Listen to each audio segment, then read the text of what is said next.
ఇంకొక simple design ఇదైతే thread work design అనమాట. ఎవరైనా వేసేయగలుగుతారు. ఫస్ట్ అయితే డిజైన్ డ్రా చేసుకోవాలి ఫ్రేమ్ ఫిక్స్ చేసుకుని క్లాత్కి. ఇది కుట్టుకోవడానికి 4 వరుసల దారం ఎక్కించుకోవాలి నీడిలోకి. ఇది సిల్క్ దారం అనమాట. చాలా మంది అడుగుతున్నారు ఏం దారాలు తీసుకుంటున్నానని చెప్పేసి. సిల్క్ దారాలు అంటే మగ్గం వర్క్కి యూజ్ చేసే దారాలే అనమాట. ఇది 4 వరుసలు ఎక్కించుకుంటే 8 వరుసలు అవుతుంది కదా. 4 వరుసల దగ్గరే ముడి వేసుకోవాలి. ఫస్ట్ అయితే ఈ సర్కిల్ మధ్యలో 2 లైన్స్ అయితే వేసుకోవాలి. చిన్నగా వేసుకోవాలన్నమాట ఈ విధంగా. ఇది తెలుసు కదండి, బులియన్ నాట్ స్టిచ్ అంటారు దీన్ని. స్టార్టింగ్ మిడిల్లో వేసుకున్నప్పుడు 3 టైమ్స్ అయితే రోల్ చేసుకోవాలి నీడిల్కి. ఇవి మిడిల్లో ఉంచేసుకుని సైడ్స్ వేసుకుంటూ రావాలన్నమాట. ఇప్పుడు పెటల్స్ లాగా వస్తాయి. సైడ్ వేసుకునేటప్పుడు 10 to 12 అలాగా వేసుకోవాలన్నమాట. అంటే పెటల్స్ సైజుని బట్టి ఉంటుంది.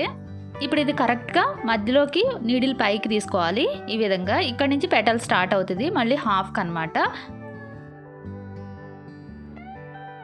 మనం కుట్టిన ప్రతి లైన్కి హాఫ్కి వచ్చే విధంగా కుట్టుకుంటే సరిపోద్ది. అప్పుడు పెటల్స్ పైకి వచ్చినట్టు కనిపిస్తుంది అనమాట, ఎంబోజ్ అయినట్టు.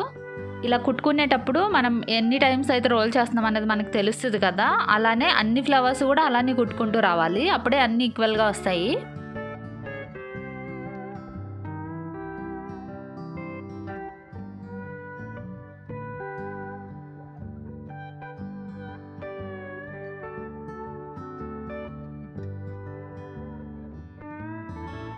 ఇదిగోండి మనం వేసుకున్న సర్కిల్కి ఫ్లవర్ అయితే రెడీ అయిపోయింది.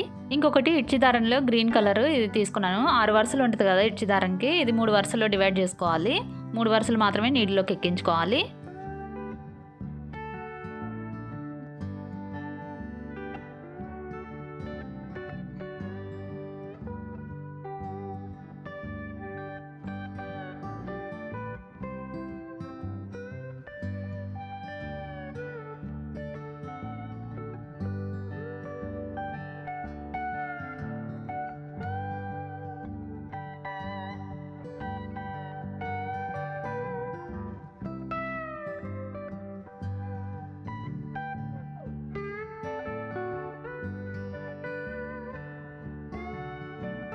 డిజైన్ రెడీ అయింది. దీన్ని బేస్ చేసుకుని పక్క నుంచి సేమ్ ఇలానే కంటిన్యూగా డిజైన్ వేసుకుంటూ నెక్ డిజైన్ కంప్లీట్ చేసుకోవాలన్నమాట. ఈ మిడిల్లోకి వచ్చి చిన్న సైజు మిర్రర్ అయితే కుట్టేస్తున్నాను. మనకి నచ్చినట్టు కుట్టుకోవచ్చు. సింపుల్గా అయినా కుట్టచ్చు అనమాట. నేను గమ్ అప్లై చేసుకుని పైనుంచి స్టిక్ చేసేసాను. ఇది ఆరిన తర్వాత కుట్టుకుంటే కదలకుండా ఉంటుంది.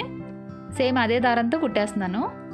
మిర్రర్స్ని చాలా విధాలుగా కుట్టుకోవచ్చు. ఇక్కడైతే థ్రెడ్ ఎక్కువ కనిపించేలాగా కుట్టాను అనమాట. నేను మిర్రర్ వర్క్ నేర్చుకోవాలనుకుంటే ముందు వీడియోస్ చాలా ఉన్నాయి, ఒకసారి చెక్ చేయండి. బిగినర్స్ అయితే చాలా విధాలుగా కుట్టి చూపించాను అనమాట. ఈ మిర్రర్కి వచ్చేసి రింగ్ ఫామ్ చేశాను అనమాట. ఇంకా అందుకని చెప్పేసి కొంచెం హెవీగా కనిపిస్తుంది. ఇంత చిన్న మిర్రర్కి నార్మల్గా అయితే కాడ కుట్టుతో కూడా వేసేసుకోవచ్చు. అప్పుడు మిర్రర్ బాగా హైలైట్ అవుతుంది. ఇలానే కంటిన్యూగా వేసుకుంటూ రావాలి డిజైన్. వీడియో నచ్చితే లైక్ చేసి కామెంట్ చేయండి. Thanks for watching.